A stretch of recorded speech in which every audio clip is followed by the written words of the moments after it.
Hi అండి. ఈరోజు recipe chicken dum biryani. Half KG రైస్ని ఇలా బిర్యానీ దినుసులు వేసి వాటర్ పోసి సోక్ చేసుకున్నానండి. ఇప్పుడు బిర్యానీ వెసల్లో కొంచెం ఆయిల్ తీసుకొని 2 మీడియం సైజ్ ఆనియన్స్ని పొడుగ్గా కట్ చేసుకొని బాగా రోస్ట్ చేసుకున్నానండి. ఈ రోస్ట్ చేసుకున్న ఆనియన్స్ ఏంటంటే హాఫ్ వచ్చి మ్యారినేటింగ్కి వాడతాను, చికెన్ మ్యారినేషన్కి, మిగిలిన హాఫ్ దమ్ పెట్టడానికి వాడతాను. చూసారా ఎంత నీట్గా ఇప్పుడు రోస్ట్ అయిపోయి ఆనియన్స్ రెడీగా ఉన్నాయి. ఇప్పుడు నెక్స్ట్ వచ్చేసి చికెన్ మ్యారినేషన్ ప్రాసెస్. దీనికి కావాల్సినవి పసుపు, కారము, మసాలా పొడి, ఉప్పు, కర్డ్, హాఫ్ లెమన్, పెద్ద లెమన్లో హాఫ్, బిర్యానీ దినుసులు, ఇప్పుడు ఫ్రై చేసుకున్న ఆనియన్స్లో హాఫ్, కొంచెం కొత్తిమీర, జింజర్ గార్లిక్ పేస్ట్ నీట్గా బాగా కలుపుకున్నా. జింజర్ గార్లిక్ పేస్ట్ వచ్చేసి కొందరు ఎక్కువ వేసుకుంటారు, కొందరు తక్కువ వేసుకుంటారు. నేను మాత్రము హాఫ్ కేజీ చికెన్ మ్యారినేటింగ్కి ఒక 2 tablespoons ginger garlic paste వేసానండి. తర్వాత మళ్ళీ ఇంకొక 1 టేబుల్ స్పూన్ తర్వాత మళ్ళీ వస్తుంది, మీకు చూపిస్తాను. ఇప్పుడు చికెన్ మ్యారినేషన్ రెడీ. చికెన్ని ఫ్రీజర్లో పెట్టా. ఇప్పుడు పక్కన ఉల్లిపాయ, టమాటా, జింజర్ గార్లిక్ పేస్ట్ మళ్ళీ మిక్సీ చేసి పక్కన పెట్టుకోవాలి. ఇది తర్వాతకు ఉంటుంది. ఇప్పుడు బిర్యానీ ఇంగ్రీడియంట్స్, బిర్యానీ దినుసులు, ఒక మీడియం ఆనియన్, చిల్లీస్ నేను సీడ్స్ తీసేసానండి, నాకు అదే అలవాటు, పుదీనా, కొత్తిమీర. ఇవి బిర్యానీ దినుసులు మీకు ఏది ఉంటే అది వేసుకోండి. ఇంట్లో నా దగ్గర ఉన్నవి నేను వేశాను. ఇది ఇప్పుడు మైదా వచ్చి దమ్ పెట్టడం కోసం కలిపి రెడీగా పెట్టుకున్నాను. ఇప్పుడు వచ్చేసి బిర్యానీ వెసల్లో మనం గీ తీసుకొని అది కొంచెం హీట్ అయిన తర్వాత గీ మెల్ట్ అయ్యాక మ్యారినేట్ చేసుకున్నాం కదండి. ఆ చికెన్ యాక్చువల్లీ మ్యారినేట్ చేశాక నేను ఫ్రీజర్లో పెడతాను. ముందు రోజే మ్యారినేట్ చేసుకుంటే ఇంకా బాగుంటుంది. ముక్క చాలా మెత్తగా, చాలా కరిగిపోతుంది. కానీ నాకు ఈరోజు మార్నింగే ఫస్ట్ మ్యారినేట్ చేసి ఫ్రీజర్లో పెట్టేశాను. ఫ్రీజర్లో పెడితే ఏంటంటే ఇంకా ప్రాసెస్ స్పీడ్ అవుతుంది మ్యారినేషన్.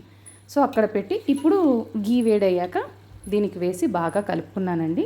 స్టార్టింగ్లో హైలోనే పెడతాను నేను చికెను, తర్వాత తగ్గించుకుంటాను మంట. ఇప్పుడు దీనికి మనం మగ్గాక కొంచెం గ్రీన్ చిల్లీస్, తరిగి పెట్టుకున్న గ్రీన్ చిల్లీస్, ఆనియన్స్ అవన్నీ వేసి బాగా మిక్స్ చేసుకోవాలి. బాగా మిక్స్ చేసుకొని మూత పెట్టి వదిలేస్తే ఇవి మగ్గుతాయి. సో ఇది బాగా మిక్స్ చేసుకున్నాక తర్వాత మనము ఏం చేస్తామంటే ఈలోపు రైస్ వచ్చి మనము నానబెట్టాం కదా, దాన్ని స్టవ్ మీద పెట్టుకోవాలి. నేను 1 గ్లాసు బియ్యంకి 1.5 గ్లాసు వాటర్ పోసానండి. అది మరిగిన తర్వాత సాల్ట్ వేసి బాగా కలుపుకొని మనం టేస్ట్ చూసి కావాలంటే మళ్ళీ సాల్ట్ యాడ్ చేసుకోవచ్చు. దీనికి మళ్ళీ గీ యాడ్ చేశానండి. గీ యాడ్ చేసి బాగా కలిపి మూత పెట్టేశాను. నేను బిర్యానీ రైస్ వంచనండి, అది అబ్జార్బ్ చేసేసుకుంటుంది, మొత్తం పీర్చేసుకుంటుంది. 70% గింజ కుక్ అయ్యే వరకు నేను వండుతాను. ఇప్పుడు చికెన్ మగ్గిపోయింది కొంచెము. ఇప్పుడు బిర్యానీ దినుసులు వేసి కొంచెం బాగా కలిపాను. సేమ్ నేను చికెన్ మ్యారినేషన్కైనా, రైస్కైనా, బిర్యానీకైనా అన్నీ వేస్తున్నాను. అన్నిటికీ సరిపడేటట్టు కొంచెం కొంచెం వేస్తానండి, ఎందుకంటే ఓవరాల్గా ఎక్కువ అవ్వకూడదు కదా మళ్ళీ మసాలా. సో అలా చూసుకొని వేస్తున్నాను. సో ఇప్పుడు వచ్చేసి దీనికి ఇంకా మనం తరిగి పెట్టుకున్నాం కదా ఆ పుదీనా తర్వాత కొత్తిమీర అవన్నీ వేసుకొని కొంచెం బాగా కలుపుకోవాలి. పుదీనా, కొత్తిమీర కట్ చేసిన తర్వాత గుప్పెడి కంటే తక్కువేనండి నేను వేసేది. అది దానివల్ల చాలా ఫ్లేవర్ వస్తుంది. అసలు పుదీనా, కొత్తిమీర మగ్గుతున్న టైంలో వేస్తే అది ఫ్లేవర్ అనేది ఇన్ఫ్యూజ్ చేసుకుంటుంది చికెను, చాలా బాగుంటుంది. ఈ పాయింట్లో నేను ఇంకొంచెం గీ యాడ్ చేశానండి, మీకు కనపడుతున్నట్టు కొంచెం నాకు తగ్గింది అనిపించి ఇంకొంచెం గీ యాడ్ చేశాను. ఈలోపు నేను పెరుగు చట్నీకి రెడీ చేసుకుంటున్నానండి. ఉల్లిపాయ, కొత్తిమీర, సాల్ట్, కర్డ్, అంతేనండి పెరుగు చట్నీకి. నేను మళ్ళీ చిల్లీస్ ఏం వేయను, మా ఇంట్లో ఇలాగే ఇష్టపడతారు కాబట్టి ఇలాగే చేశాను నేను. ఇంకా ఇందాక మనం చేసి పెట్టుకున్నాం కదా ఉల్లిపాయ, టమాటా, అల్లం వెల్లుల్లి పేస్ట్ మిక్స్చరు ఇప్పుడు దీనికి వేసానండి. వేసి బాగా కలుపుకున్నా.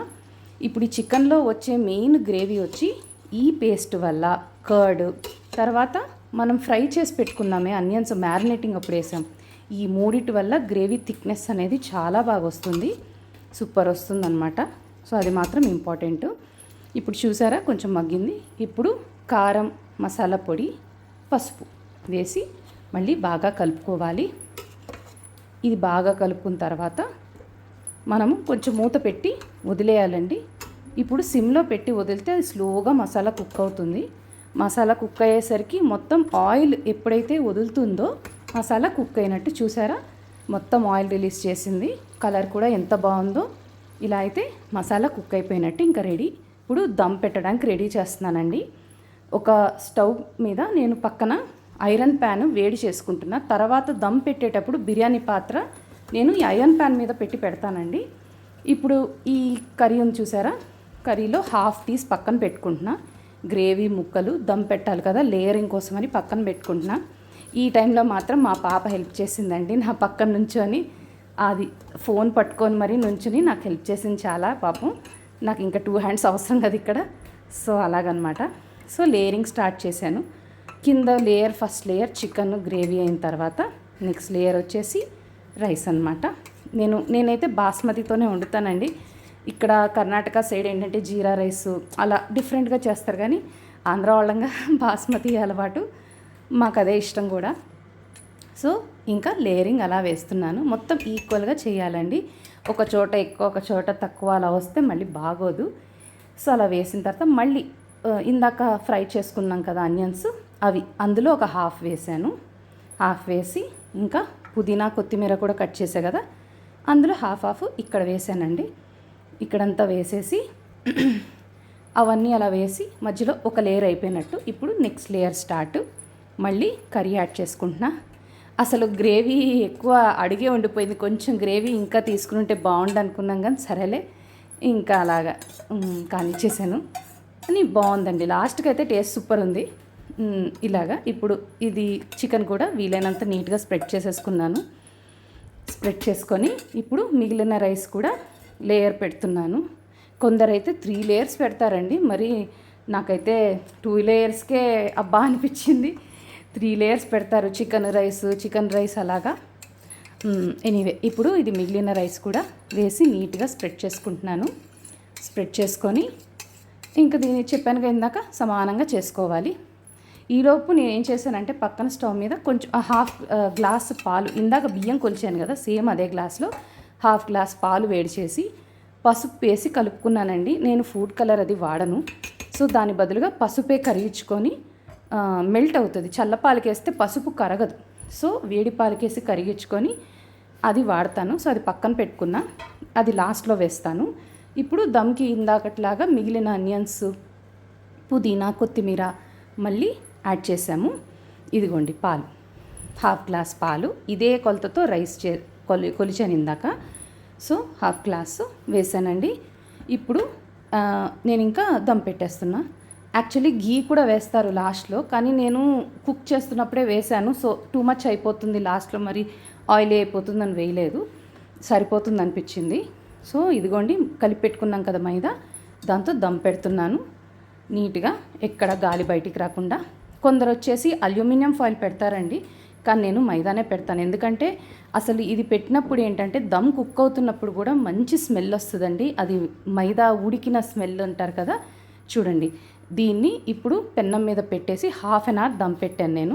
చాలా బాగా ఉడికిందండి అసలు ఫుడ్ మాత్రం. సో ఇప్పుడు లాస్ట్కి మధ్యలో గుండ్రాయి పెట్ట, బరువుకి రాయి పెట్ట. ఇదిగోండి చూసారా, రెడీ అయిపోయింది biryani. Half an hour dum పెట్టి 10 మినిట్స్ వదిలేసి ఓపెన్ చేశానండి. మా పాపకు ఫోన్ పట్టుకొని అమ్మా స్మెల్ సూపర్ ఉంది, ఎప్పుడు పెడతావమ్మా అంటుంది. అయితే ఇంకా సరే ఉన్నానా అని చెప్పి ఫస్ట్ కలిపి ఇంకా అంతా చేసి దానికి ప్లేట్లో పెట్టివ్వడమే. టేస్ట్ మాత్రం సూపర్ వచ్చిందండి అసలు. ఇప్పటి వరకు నేను చేసిన వాటిలో బెస్ట్ అని చెప్పచ్చు. మేబీ ఈరోజు ఇన్స్పిరేషన్తో చేసే కదా, అందుకు. నా వీడియో నచ్చితే ప్లీజ్ సబ్స్క్రైబ్. Thank you.